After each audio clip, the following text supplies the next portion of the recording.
Welcome to Talk Asia. I'm Lorraine Hahn. This week, an Asian-American figure skater who's been described as the best American skater ever. Michelle Kwan has won 2 Olympic medals, 4 world championships, and 6 U.S. titles. All that, and she's only 22 years old. She burst onto the scene in 1996 when she became world champion at the age of 15. Kwan has been a celebrity ever since, especially in the U.S., where she's considered a role model for American children. She performs around the world, and she is a global spokeswoman for the Disney Corporation. That relationship includes Kwan getting involved in everything from the company's theme parks to its various media assets, including voiceover work in cartoons. Well, we'll get to that a little bit later on, but first, let me welcome figure skater Michelle Kwan to the show. Michelle, thank you so much for being here. It's a pleasure to meet you. Tell me about your trip here in Hong Kong. What are you doing? Well, it's nice to come to Hong Kong. It's amazing to be a part of the Disney family. I was skating yesterday with Disney on Ice. I'm here for both pleasure and business. I think mostly pleasure. Good. That's good news. How often do you get to come to Hong Kong? Well, I haven't been back for a few years now, and it's a shame because I used to come here for the summers and spend a couple months here with my grandmother and uncle that are still living here. But since I travel in the summer, the time in Hong Kong, I don't get to spend as much time in Hong Kong. You know, coming here is very special to me because my mom was born and raised here. My dad was born in Canton, not too far. And so coming here, it's like a reunion. Right. Let me talk to you a bit about your skating schedule here. I mentioned earlier you won the U.S. Championship, right? You came in second for the World Championships, third for the Olympic Winter Games. How are you preparing for this new season? Well, this year it's a little different for me because I feel that I've competed for so many years, and usually I say, okay, I'm going to focus on the national championships, I'm going to focus on this, and it's always a competition. But this year, being on tour for 4.5 months, I said, okay, Michelle, if I decide to compete, I'll decide to compete. But I've got to be ready, of course. I'm always in constant training mode. When I'm on the ice, I'm very serious and very focused, and it's like no distractions. And the national championships are in January, so that's my next big goal. So you're going to compete? Yes. Yes. Talk to me about your new coach. You do have a new coach, right? I do have a new coach. You have a new physiotherapist as well, right? Yes, a new trainer. What was behind this new team? Well, I've really never worked with a trainer off ice. And I started having hip problems, and I said, you know, I need to get stronger throughout my core, throughout this, and there's only so much skating I can do. And I also got a new coach on the ice, Scott Williams, and I've been working really hard with him. It's all very new. It all happened right after tour, and there's so many decisions that I had to make. And first it was working with Chris Johnson, my trainer, Scott Williams, my coach, and finding a rink to skate at. And so everything was all at once. Is this sort of geared to any particular goal? Goal is always to skate well. I mean, when you decide to compete, you have to make sure that you're 100% ready. And I thought I was going to take it easy this year, maybe take a year off or two. And it's like that Godfather saying that says, I don't remember which Godfather, but it's like, I thought I was out in, you know, they just pull me back in, and it feels that way because I can never say, okay, I'm done with skating, because it'll always be a part of my life. Right, I know. I mean, I understand that you always mapped out your life, right? Mm-hmm. You've always, like, 1 year pre-booked. But now it's a bit different, right? It is very different for me. I feel that I have so many opportunities now, so many doors opened. Skating has opened so many doors, and I want to test things out and just have fun, and it's like a taste of everything. What is it, a change of attitude, or you're getting older now, you're growing up, or what is it? I think for me, when I was younger, skating was everything. I mean, it was just everything. I lived only for skating, and now I don't take it as seriously. I mean, not saying that I don't care as much, but just not putting all my eggs in one basket. and knowing that it's a part of my life and it'll always be, but I want to also branch out and do other things as well. But it's tougher now, isn't it? I mean, you're skating against 17-year-olds or possibly even younger. I'm not saying you're old, okay? But I mean, do you feel like there's a lot more pressure on you? There's always a certain amount of pressure on skaters, especially nowadays. It's the demands in triple combinations, quad jumps, triple axel. And I think there's also a limitation, of course. I mean, skating has evolved into triple triples. And I think that you have to balance your life. And it's hard as a figure skater, as someone who's very ambitious and wants to go to school, have a social life, you just have to prioritize. Now, is it true that you have a good luck charm that you wear every time you skate? Yes, I do. And you're wearing it? Yes. Wow. I've never taken it off since I've had it on for 12 years now. 12 years? Grandmother gave it to me, and I wear it every time. There's sometimes, I mean, some photographers, they always ask, it's clashing with your outfit. I'm like, can you take it off? And it's impossible. Nope. Right. Okay. Let's talk more about you and your personal life, a bit, your earlier life, which is not that far behind, when we come back. Talk Asia will be right back with figure skater Michelle Kwan. People power.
This is Talk Asia. That was Michelle Kwan in competition. Michelle won a silver medal at the Winter Olympics in Nagano in 1998. Last year, at the 2002 Winter Olympics in Salt Lake City, she took home the bronze medal. In both Olympics, Michelle was a favorite for gold. Michelle, how did that make you feel when you couldn't pick up that gold medal?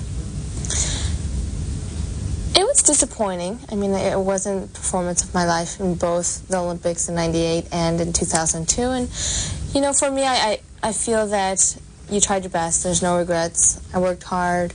And it just wasn't my moment. And I've had a lot of great moments in figure skating, at the World Championships, at National Championships. And it just, you know, you just, one of those things, you're like, darn, you know. So you're going to try harder, right?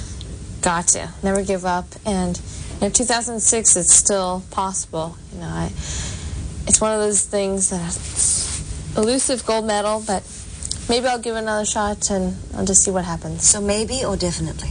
Maybe. Maybe. Still maybe, huh? Still maybe. Is it the medal that keeps you going? Is it the love for the sport?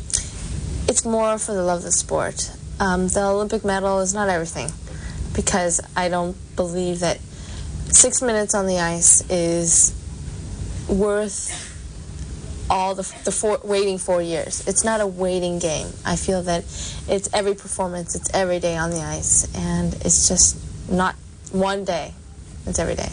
If I never win the Olympics, I'll still be content. I have my family, I have my friends, and I have a great skating career, and it's something that's just, maybe it's attainable, maybe it's not, and very proud of what I've done, and it's just a medal. How much do your parents support you? They're watching you all the time, you know. I lost words, really. I don't know. They're incredible. My dad stood by the boards at the Olympic Games when I didn't have a coach. The moment, that I've been looking forward to since I was 5 years old. And he was there, and wow, he just, last words were like, I love you, doesn't matter. And that sort of made me feel, this is what it's all about. The love of sport, to have my family here, and that was the most important, right? That really counted. Yeah, really counted. You are of Chinese heritage. You were born, though, and raised in the United States. How Chinese are you? I'm so fortunate because I'm the luckiest person. I have great Chinese heritage, born and raised in America. And it's really important that I can say I'm proud to be Chinese American. I understand, and I am still learning about my Chinese heritage. I talked to my grandfather in Chinese, in broken Chinese. Cantonese, right? Yeah, in Cantonese. And he tells me wonderful stories at the times when he was living in China. Wow. Yeah. So a little bit of the Chineseness is still in there. Yes. Good. You see, I read that you got interested at the age of 5 in figure skating. You won your first figure skating championship at 7. Tell me about those days. What attracted you, a 5-year-old, to figure skating? Was it the pretty dress? Or what was it? It wasn't the pretty dress. I didn't have a dress till I was my first competition was 7 years old.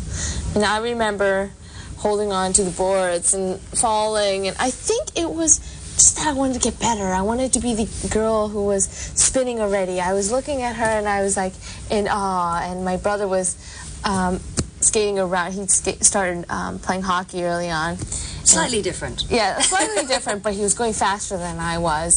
So I'm very competitive, and just wanted to get better, and it was a big challenge, and it constantly gives me a challenge. Now, is it true that you would sleep in your outfits? Skating dresses. Really? Tights. Why? You loved it so much. I loved it, and also when you practice at 4:45 in the morning, as a kid, you're like, okay, save time. I can sleep a little more if I sleep with my skating dress on. And I also gave my dad the idea, maybe I can put my skates on and sleep with my skates on. But then it's like, how could you get up? You'd get up in the middle of the night to go to the bathroom or something, you'd fall over. So I said, okay, I understand. But I was always eager to get on the ice. Interesting. So it's true. The stories I read were true. Yeah. Your older sister skates as well. Not anymore. Not anymore. Yeah. Did you skate together? Yes, constantly on the ice together, which helped because on those days when it was a little chilly or, when you were a little tired, to have somebody nudge you and go, hey, let's go.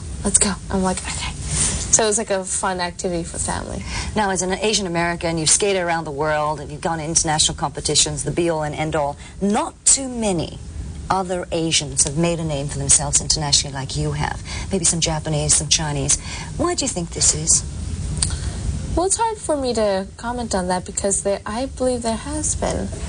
And I see that there's a lot more skaters from all over the world that are, coming up and comers. I see a lot of talent everywhere. Even going to the ice rink yesterday, I saw little kids and I saw, they can be good someday. You just never know. I guess it's also hard to find ice around this part of the world, right? There's actually 3 ice surfaces. You never know. Because I started skating in a shopping mall in California. And yesterday I was in a shopping mall in Hong Kong with an ice rink in it. So you never know. Deja vu. Exactly. Okay, Michelle, we're going to take another short break. Stick around, Talk Asia. We'll be right back with figure skater Michelle Kwan.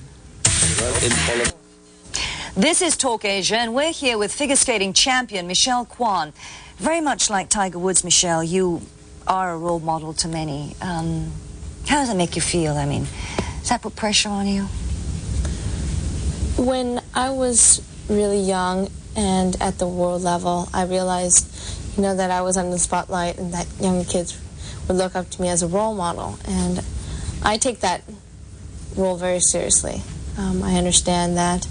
And as a kid, I had many role models. My parents, for one, Brian Boitano, even my sister. I mean, anyone could be a role model. And I think it's important to set a good example, influence people in a positive way. And to some people it might add pressure, but to me it's just being yourself and understanding what kind of role you are, a role model you are to younger kids. Right. What about school? I mean, you went to UCLA, right? You're off school now. I haven't finished my education. I will, and that's one of my top priorities. But I took this quarter off. Next quarter I'll have to see. And I always have the philosophy as the thought that if you are dedicating something, you finish it. And right now I cannot put my 100% into school. What do you want to take? I mean, do you know what you want to take up at university when you go back? Psychology. It's major in psychology, political science. Political science? What do you want to do with that? We'll see. Psychology, I've always been very interested in. Not only sports psychology, but also understanding the human mind and how it works, and just for my own benefit. And then political science, understanding everything else in the world that's happening. You ever think you give up skating? Give up skating? I can't say I'll ever. I mean, I'll probably be 16 still, strap on skates and go out there just for exercise. How long, though, is the life of a professional skater? It all depends. I mean, people are skating in their 40s. Dorothy Hamill still skates beautifully. Yes. I know her very well. She's a friend of mine. And it just all depends if you're devoted. I mean, performance level, doing triple jumps, it all depends on how well you keep your body and fat. Yeah, keep in shape, right? Yes. I figure, 2 hours in the gym or an hour in the gym and time on the ice. So it's a lot of fun being on the ice and having music, and it's so much freedom. Considering you're such a well-known person, does that cramp, the romance and the boyfriends and all the rest of it? No, romance is in my life. Yeah, we read Florida Panthers defenseman, right? Yes. Yes, that's true. I mean, so you would have no regrets. Your focus now, looking to the future, would be quarterfinals, semifinals, finals, just going into the championships head on with a new team, a new coach. Is that what we can look forward to? For me? Definitely. For me, skating has always been like a dream, a fantasy, because I feel like I'm living a dream. Being interviewed, being able to travel around the world, being a spokesperson for Disney, it's all come so quickly, and I feel that I've been very lucky and got to enjoy every minute of it. And I mean, knock on wood that I'm healthy and everything's good. I can't believe my career has been this long already, being at the world level for 10 years. I know, a decade. Hasn't time flown by? Yeah. And I see glimpses of when I was 13, and I look at tapes all the time. And I think it was it's yesterday, but then again, it's like changed so much. Now, when we see you next? National championships. I know. Will it be a different Michelle Kwan on the ice? I know you've always been known for stretching the tunes you choose, etc. Right? Is any of that going to change? I'm always trying to reinvent myself on the ice, and it's a process. I mean, people see me on the ice and they expect one thing, and it's always hard because there's only a certain way that you can do a triple jump. I mean, it's a triple Salchow will always be a triple Salchow, no matter what. It's a Salchow. But with music, with costume, I try to jazz it up a little bit and surprise them. And at Nationals, it will be a surprise. I worked with a different choreographer. I'm with a different coach. Skating a different rink, working with a new trainer. So it's all new, and I'm hoping that people will be refreshed like how I feel. Well, I'm looking forward personally to watching you, although I know I'll have to watch you on television. But thank you very much. Good luck. Thank you. Good luck to you. Thank you very much. I've been speaking with international figure skater Michelle Kwan. And that is Talk Asia this week. Our website is cnn.com/TalkAsia. Drop me a note at talkasia@cnn.com. I'm Lorraine Hahn. Let's talk again next week.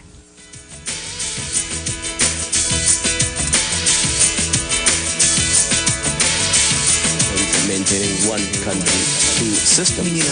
Got standing ovations.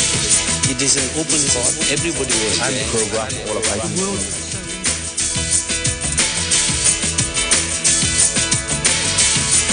Maintaining one country, two systems.